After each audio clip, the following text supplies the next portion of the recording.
Hello and welcome to the Week 12 Waiver Wire Show. Today, we'll be discussing the top waiver wire pickups at each position, including bid recommendations and deeper league targets. Stay tuned until the end, where we will answer your listener questions you sent in via Twitter.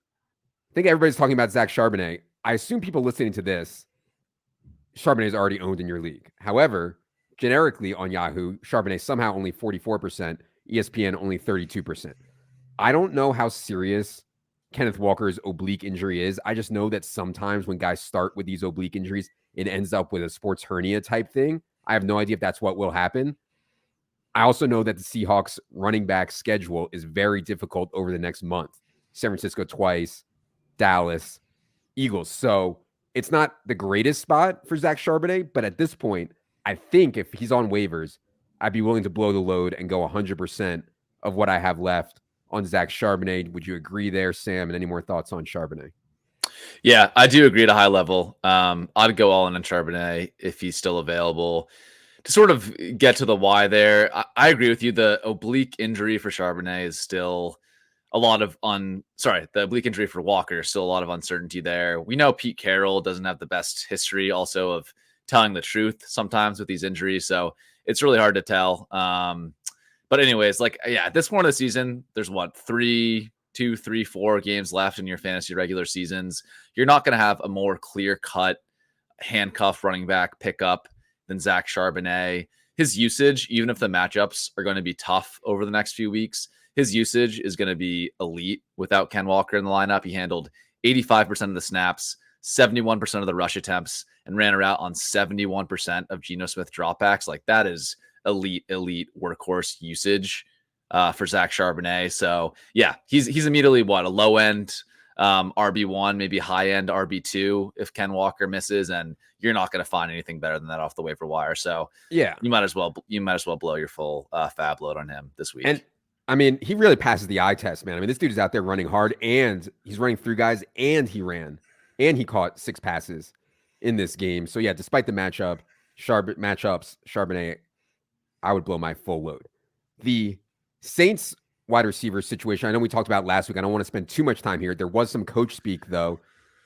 I believe it was Monday, that A.T. Perry, as expected, is going to fill the Michael Thomas role. Now, that's what we thought. Rashid Shaheed does not run the same kind of routes that Michael Thomas does. In fact, they run almost the exact opposite routes. So A.T. Perry in that Michael Thomas role, Rashid Shaheed remaining in his role, but seeing elevated target share is how I would think about it. If I needed wide receiver help, I would probably be looking at A.T. Perry as a cheaper ad. Shaheed, though, is the one that if he is on waivers, although he won't be taking Michael Thomas's spot on the field, he does project to see a bigger portion of the game plan here. So any more quick thoughts on Saints wide receiver? I know we covered this last week. Yeah, just that when Michael Thomas missed in week 10, Rashid Shaheed saw season highs in route rate, target share of 22%. He only had 5 catches for 24 yards in that game, but I think you summed it up well. I don't expect him to be playing on the outside in the Michael Thomas role per se, but when he is on the field, I expect the Saints to scheme more targets and touches his way, given that Michael Thomas is no longer playing and he's being replaced with a day 3 rookie in A.T. Perry. So overall, I think Shaheed, if you're looking for upside, is perhaps the best waiver wide receiver ad of the week. I would say about 10 to 20% of your FAAB, if he's still out there, is the right range for Shaheed.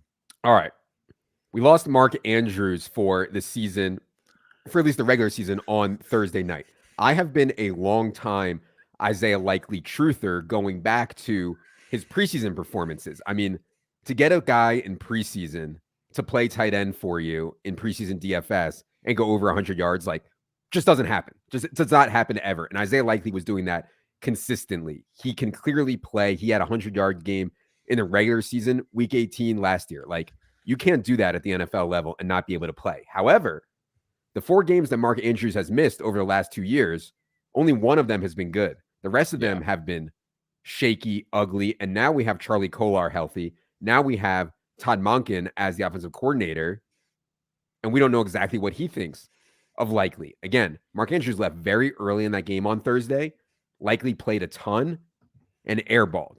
So I want to lean optimistic on Likely. I'm afraid that maybe my preseason bias is getting in the way here. But what do you think of all the Baltimore stuff now with Mark Andrews out for the regular season? Yeah, I think I come out maybe somewhere in the middle on Isaiah Likely. Let's remember in that Week 18 game last year, these were the wide receivers that Isaiah Likely was competing for targets with. It was Demarcus Robinson, James Proche, Tylan Wallace, and Sammy Watkins. I mean, it's easy to see how a guy racks up a huge target share when he's competing for targets with those wide receivers. Now it's much different.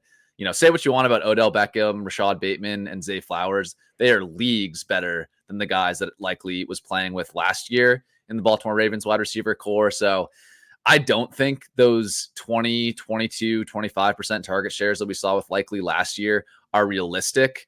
I think it's going to be much closer to the 10 to 15% target share range. So yeah, is he the best tight end waiver wire ad this week in competitive leagues?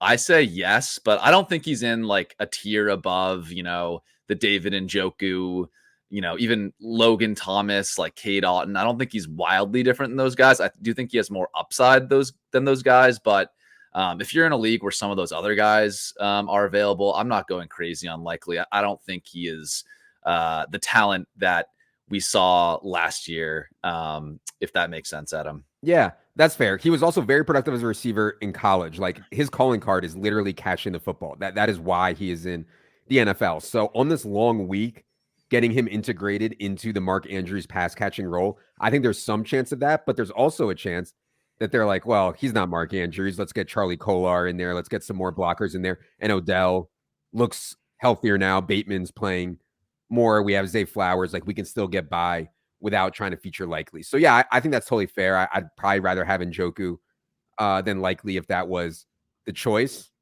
What do you think about Parham versus Likely? We don't have Parham here on this top 10 list, but Parham's usage was awesome in the first game without Gerald Everett. They also, of course, didn't have Big Mike Williams, Josh Palmer, Jalen Guyton in that game. But yeah, I mean, Parham had one of the best tight end roles of the week. I just don't know how long Gerald Everett's going to be out for is really the issue. But I would consider Parham, if Gerald Everett was out, as a pretty good tight end that also.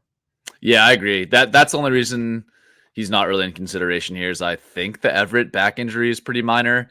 But yeah, check the injury news on Everett this week. He would be a great backup for folks who don't win out in the Likely sweepstakes. If Everett's out, I think Parham is a great tight end streamer. All right. Anyone else here on the top 10 list you want to mention? Rico Dowdle, Elijah Mitchell, Kenny Gainwell. These are guys we have on the list every week that are guys are one injury away, we think, from really good roles. We have Tutu Atwell on the list this week in the wake of Cooper Kupp sustaining an ankle injury. It does not sound serious. However, it is to the same ankle that he had tightrope surgery on earlier this year. And then also Shakir at the bottom made that big play. I'm a little worried with Dawson Knox coming back that Shakir's role is going to be squeezed down some. But yeah, anybody else you want to mention here on the top 10? Yeah. I think Atwell, I just point out, he was basically a wide receiver 2 earlier this season when Kupp was out in weeks 1 through 4. So just pick him up if you have a spot in your roster. See if Kupp misses this week. If Kupp is out, I think you can plug Atwell into your flex with some confidence. Other guy I'll throw out there is Rashad Bateman. We've talked about him a lot. He is absolutely airballed on his opportunity so far this year. But as we talked about with Andrews' injury, I do think Andrews' targets are going to be redistributed to the wide receivers here. Rashad Bateman, Odell, Zay Flowers should all see increased target shares, I believe. So again, not someone you can start confidently, but I do think Bateman, who maybe is getting healthier from his foot injury, is at least worth the stash here. Besides that, yeah, these running backs, same story. No news here. Just one injury away from being very relevant in fantasy. Breaking news into the show. Michael Thomas will be placed on injured reserve, meaning he'll miss at least 4 games. So breaking news. So certainly you're going to get at least 4 games out of featured A.T. Perry, Shaheed, Olave as the 3 wide receivers set there for the Saints. All right. Let's go to some best of rest. Anyone you want to highlight here on this page? I think the 2 guys that stick out to me on this page would both be at wide receiver. Jameson Williams, Donovan Peoples-Jones only ran 2 routes in that game, his first game active for the Lions. And also Jaden Reed's role really got a spike. And now we have Dontavian Wicks hurt as well. Anybody you want to mention on best of rest here? Yeah, those are all good call outs. Yeah, Jaden Reed with the Wicks injury. It sounds minor because Dontavian Wicks isn't a household name by any means, but he's been forcing a 4-man wide receiver rotation. So if Wicks is out, I think Reed's projection does take a sizable jump. Only thing I guess we have to mention, Justin Watson had 11 targets on Monday night. I don't think he's very good. I also think the rest of these Chiefs wide receivers are terrible as well. We saw what MVS and Sky Moore and these guys could do last night. So, man, I don't know. 11 targets from Patrick Mahomes, and no one's talking about him still in fantasy. I think you can do worse than picking up Justin Watson this week. Yep, I think that's fine. Just one more point on the Jameson Williams thing. He does play Thursday. Everybody's gonna be watching the game. If he has a good game Thursday, like, it's over. You're never gonna get him. So you could take a look at Jameson Williams maybe on your bench. And if he doesn't hit, if his role gets weakened, which I don't think it will on a short week, you can just drop him and move on. But yeah, that's an interesting play for the Thursday slates. All right. Deeper league targets. Anybody you want to mention here that sticks out? A.T. Perry probably would qualify. Anyone else you want to mention? Yeah, A.T. Perry is a good one. I think especially with the Michael Thomas news, I would see what you have in Perry. He was a productive college prospect, very, very impressive athlete. So he's worth adding and see if he can give you anything. Other one I'd mention briefly, just in terms of like backup running back competitions. Again, we're looking for guys who are one injury away a lot of times with these running back ads. Chase Edmonds and D'Ernest Johnson, I think, have both separated from their respective RB3 counterparts on their teams. Chase Edmonds clearly the RB2 in Tampa Bay. And I do think the running back role in Tampa Bay, Rachaad White is just living in the receiving game. And if he got injured, I think Chase Edmonds could be decent at replicating that. So maybe sort of an under the radar handcuff in these deeper leagues that you can stash who's widely available. Besides that, man, these names are pretty ugly. We're probably talking like showdown names with these Green Bay running backs, Ellis Mayweather, James Robinson. I don't think these guys are super relevant for managed fantasy. Yeah, a couple of small things. The Dolphins have placed Salvon Ahmed on IR. So we know Devon Achane is banged up as well. This just happened maybe 5 or 10 minutes ago. And so that does give Jeff Wilson, I think, a little bit of life. If something was to happen to Mostert and or Achane, you could get Jeff Wilson in there. I think that's at least worth noting there on him. And then I missed that. Ahmed news. It must have just happened. It just happened. And then also Darrell Henderson has been waived by the Rams. And so they're going to get Kyren Williams back. And I assume it'll be Royce Freeman and Kyren Williams. Darrell Henderson might revert to the practice squad or something like that there. All right. Yeah. Oh, one other thing for deep leaguers I wanted to mention. Darius Slayton hurt his arm in this game. You would think that they just give Jalen Hyatt all of those routes. And Tommy DeVito has shown a willingness to sling it. So I did want to mention Jalen Hyatt as a deep league guy that has talent and could certainly be something down the stretch. Like Tommy DeVito is willing to sling it, man. There's no doubt about it. Yeah. I did have one other super minor thing. If Michael Wilson is out for Arizona, Greg Dortch, I think it was like Danny Kelly who put this tweet together. Like basically anytime Greg Dortch runs over 70% of routes, he's just a huge fantasy producer. For whatever reason, the Cardinals don't like him. Maybe he's not the most efficient means of moving the ball as sort of a smaller slot wide receiver, but the dude can play whenever he's given a chance. So if Wilson is out, I think you can do worse in like desperation wide receiver starts than Greg Dortch. I think he's going to get 6 to 8 targets, catch 5 or 6 balls. That's pretty much what he does every time he plays. So worth mentioning if Michael Wilson is out. All right, let's get to some of your guys' questions here. Appreciate everyone who indeed sent them in. TDK says, I lost Mark Andrews, but I am optimizing for the playoffs. Should I be targeting Isaiah Likely? He has a week 13 bye, Freiermuth, or one of the Chargers tight ends. So if your playoffs start in week 13, obviously Likely is not a good option. I think for most people, their playoffs start in week 15. Freiermuth did come back from his injury last week, but was a non-factor once again. We mentioned the Parham Everett stuff already. How would you think about these guys here, Sam? Likely, Freiermuth, Parham or Everett? Yeah. So I think just to give my thought on like where Likely sits in sort of rest of season tight end rankings, there are a lot of questions about Likely. So I mapped this out. I think you have one tier of tight ends that's just clearly above Likely. This is your Kelsey, Hawkinson, Sam Laporta, Trey McBride, George Kittle, Dalton Kincaid. Those guys clearly above Likely. Then I think there's another tier of tight ends that I still would prefer to Likely, but you can at least tell me that it's close. These would be guys like Evan Ingram, Jake Ferguson, Taysom Hill, and Dalton Schultz. I prefer all those guys to Likely. Then I think Likely is in the next tier of guys with Njoku, Cole Kmet, Kyle Pitts, Pat Freiermuth. I think if you're asking me Likely versus Freiermuth and the Chargers guys, I would take Likely for his upside. Just the Baltimore passing offense, I think, offers a lot more than the Steelers. And in terms of the Chargers guys, we know when they're both healthy, they're just splitting the role a lot between Parham and Gerald Everett. So I would go Likely here for the upside, but I do think that him and Freiermuth are in a similar tier. Yes, agreed. And I know you just ran through it, but for Chuck, is Likely an upgrade over Kmet or Logan Thomas at tight end in PPR? I definitely don't think over Kmet, but Likely versus Logan Thomas may be interesting. I don't know if you have thoughts on this one. I'd say over Logan Thomas for sure. Kmet, maybe flip a coin.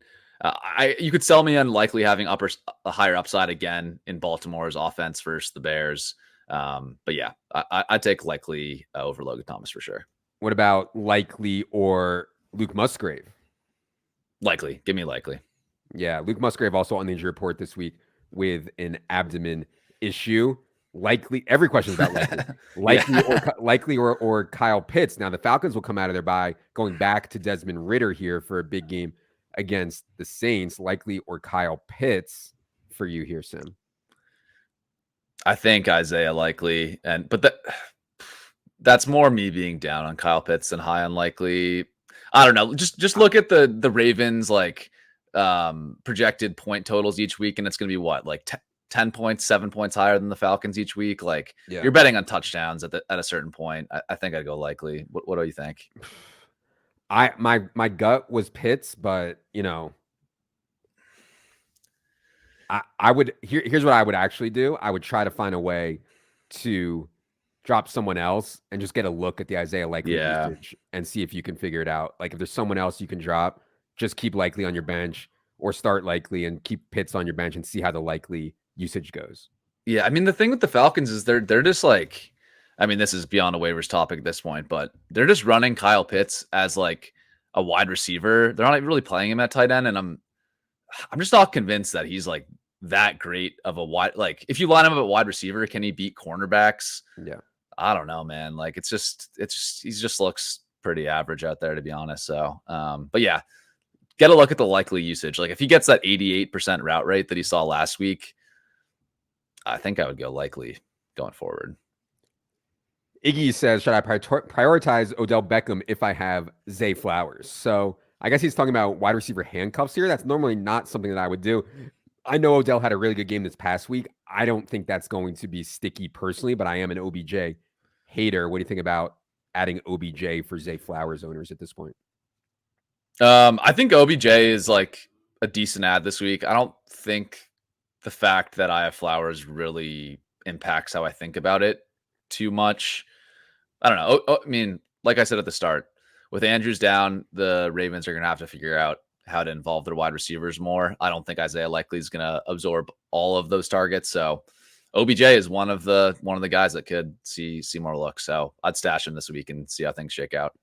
From Philip, he says, which wide receiver will make the biggest impact on the stretch? Shakir, Bateman, or Jameson Williams? So I'm worried about Shakir with Dawson Knox coming back.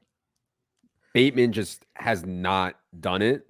Jameson Williams is at least the third wide receiver in a competent offense. He had a touchdown called back. I'm tempted to say Jameson Williams here that I would stash over Shakir and Bateman. What do you think, Sam? It's really close. I think I have it ranked Shakir, Bateman, Jameson in that order, but man, for Shakir, my argument with Shakir is I think like he's a Gabe Davis or Stephon Diggs injury away from being a guy that you could feel pretty confident locking in. I don't think either Bateman or Jameson Williams have that like injury contingent upside necessarily. Man, yeah, Jameson Williams, like he's played, I don't know, 12 career games and he's never seen more than like a 10% target share in a game. Yeah. It's just like, I don't know, man. Like, we'll see on him. Yeah, I think that's totally fair. And on it, there's two ways Shakir can get there. One, the injury that Sam's talking about, or two, when Dawson Knox comes back, they continue to use Shakir the way they've been using him. I mean, he's been very effective, so it's at least possible. Yeah. Last question from BNL Bright says, would you stash a defense for the playoffs if you had Dallas, or do you consider Dallas an every week start at this point?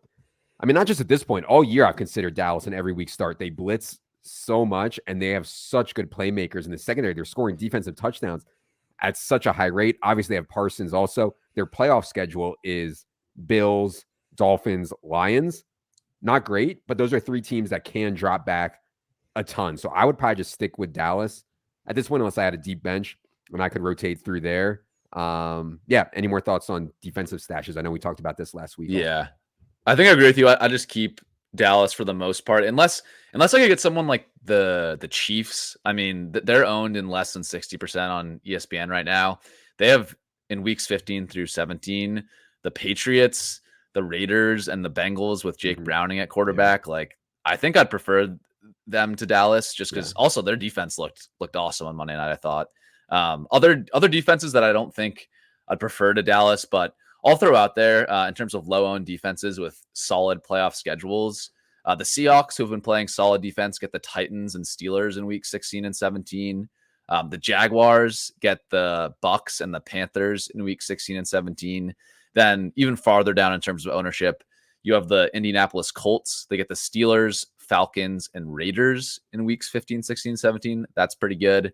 And then finally, the Texans. The Texans get the Will Levis Titans twice in the fantasy playoffs, and they also get the Dorian Thompson-Robinson Browns in week 16. So that's probably a defense that hasn't been great so far, but with how CJ Stroud is playing, they should force these teams to throw a decent bit. And yeah, Will Levis and DTR are going to probably throw a bunch of picks on the stretch. So those are some defenses worth calling out. Like it for sure. All right. That is going to do it for this week 12 edition of the Waiver Wire Show. Be sure that you're following us on Twitter at Adam Levitan. Sam has some ridiculous thing in his name, so nobody can ever find it. But Sam, tell the people what your Twitter is. Yeah, it's Sherman _FFB. I joined Twitter in 2021, Adam, so I missed out on all the good names for myself. Oh my God, 2021. That's unbelievable. Okay. For Sam. For producer Adam. For producer Steven. I am Adam. Good luck, everybody.